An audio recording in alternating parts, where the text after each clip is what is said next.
Nama saya Gusti Ayu Kinanti dari kelas 12 IPB nomor absen 13.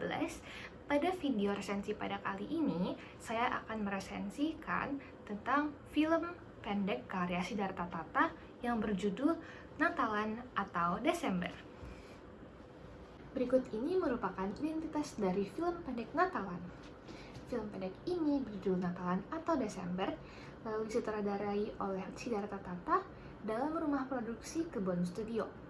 Lalu film pendek ini dirilis pada tahun 2019 dan mengangkat genre drama dan berdurasi kurang lebih 28 menit 6 detik dan diperani oleh Ramani Ietungka sebagai Resnu, Clara Sutedja sebagai Dinda, Min Brakjo sebagai ibu dari Resnu, dan yang lain-lain. Seperti judulnya, film pendek Natalan mengambil Natal sebagai latar waktu dalam film pendek ini.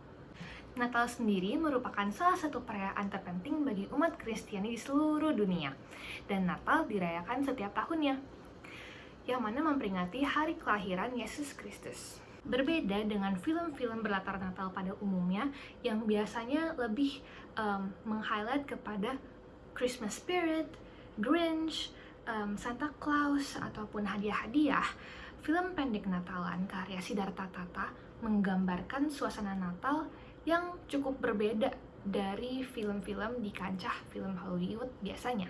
Apabila film-film lain itu lebih mengilustrasikan Natal sebagai waktu atau periode terindah sepanjang tahun, Natal ini justru dikemas dengan begitu realistis dan jauh dari sukacita hari Natal pada umumnya. Warna kontras pada film Natalan ini yang justru dinilai menyentuh lubuk hati para penontonnya. Tanpa berlama-lama, mari kita menelaah lebih lanjut isi dari film pendek Natalan. Pada awal film, penonton diperkenalkan dengan sosok ibu dari Resnu, seorang pria yang hampir tidak pernah mengabari ataupun mengunjungi ibunya di Jogja. Sedangkan Dinda, istri dari Resnu, rutin mengajak Resnu untuk mengunjungi keluarganya yang ada di Solo. Walaupun begitu, hubungan keduanya digambarkan renggang dan tidak akur. Hal ini terlihat dari interaksi Resnu dan Dinda yang sepanjang perjalanan menuju keluarga Dinda di Solo itu Dinda memiliki tendensi untuk menyalahkan apapun yang Resnu lakukan sepanjang jalan. Selain itu, Dinda lebih memilih untuk menanggapi telepon sobatnya yang ada di Singapura ketimbang Resnu yang duduk tepat di sampingnya. Sifat egois Dinda ini yang seolah mendominasi hubungan antar keduanya. Dan di sisi lain, Resnu menanggapi sikap istrinya itu dengan lapang dada. Ia sadar akan kehilangan pernikahannya apabila Resnu ini berterus terang akan sikap Dinda yang kurang baik itu. Sepanjang film Natalan, Resnu ini terlihat seperti ia membuat ilusi seakan hubungannya dengan Dinda itu baik-baik saja di depan keluarga Dinda maupun di depan ibunya sendiri. Resnu ini seakan terbawa ombak, di mana ia sadar harus mengutamakan keluarga Dinda dan bersikap sempurna di depan keluarganya yang memiliki profil yang cukup tinggi.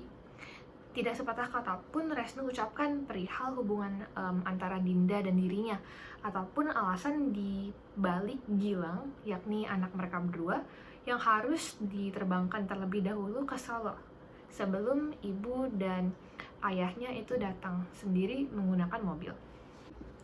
Nah, selagi Resnu dan Dinda masih dalam perjalanan menuju Solo, yang awalnya ibu dari Resnu ini kira bahwa anaknya itu akan mengunjungi dia.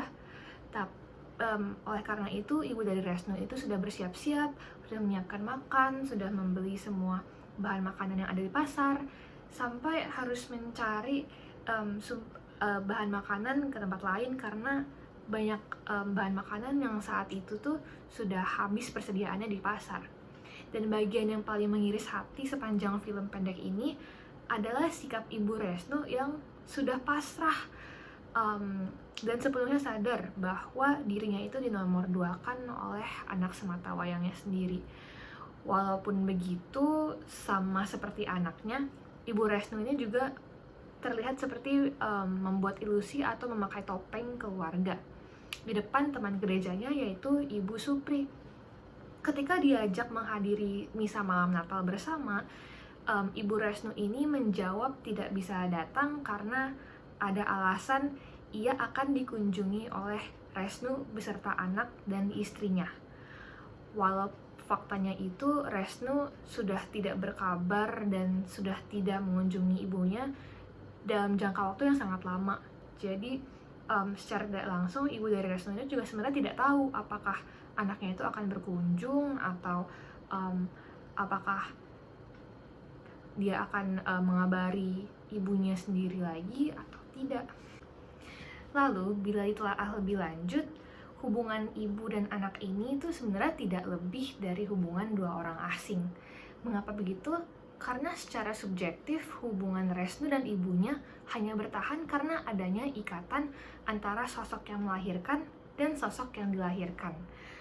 Namun tidak saling mengenal dan tidak saling terbuka karena ya itu kurangnya komunikasi dari Resnu, karena ya mungkin ada hambatan dari keluarga, mungkin dia ada hambatan dari pekerjaan, sehingga tidak bisa dengan leluasa berkomunikasi dengan ibunya. Sama halnya seperti hubungan Resnu dan Dinda yang hanya terikat atas akad pernikahan.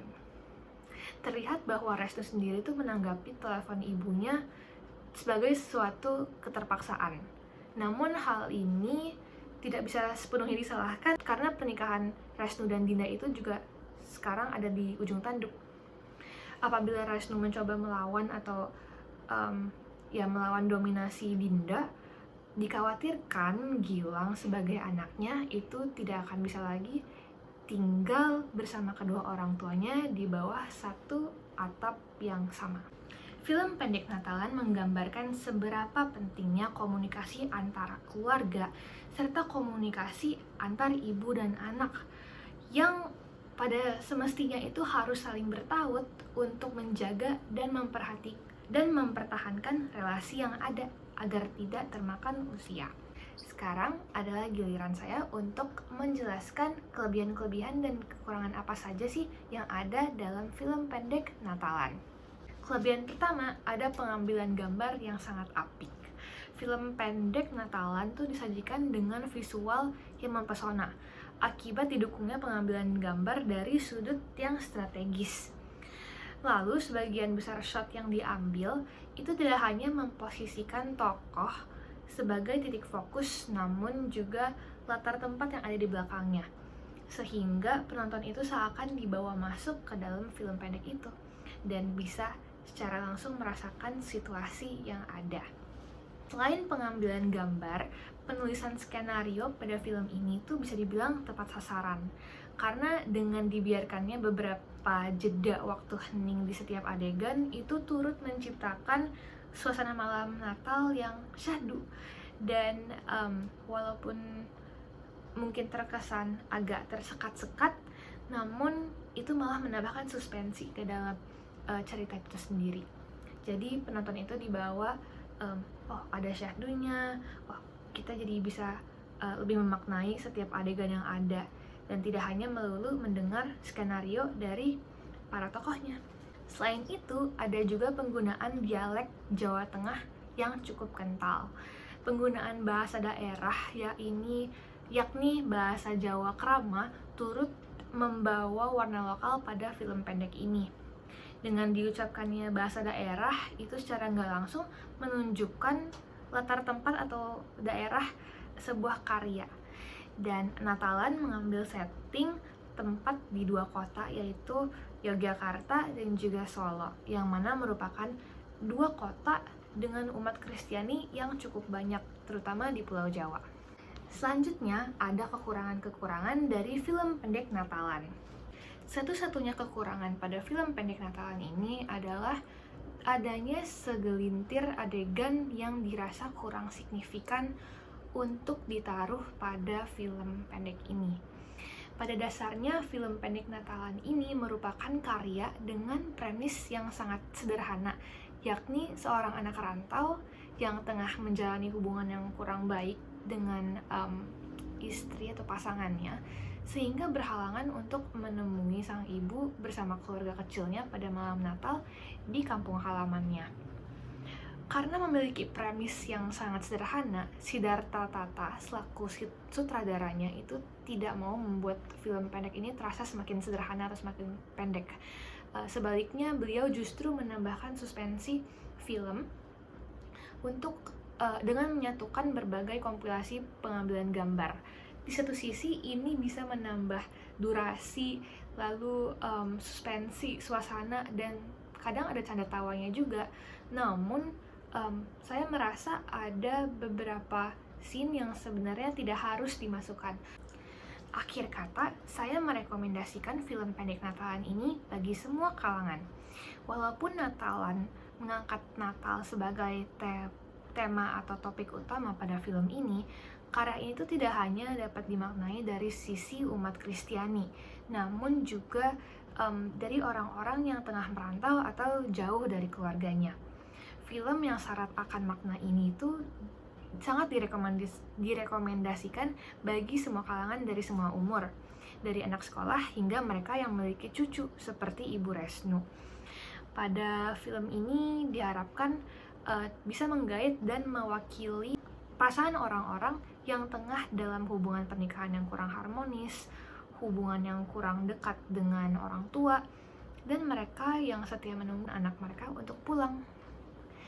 Demikian video resensi saya terhadap film pendek karya Siddhartha Tata yang berjudul Natalan atau Desember.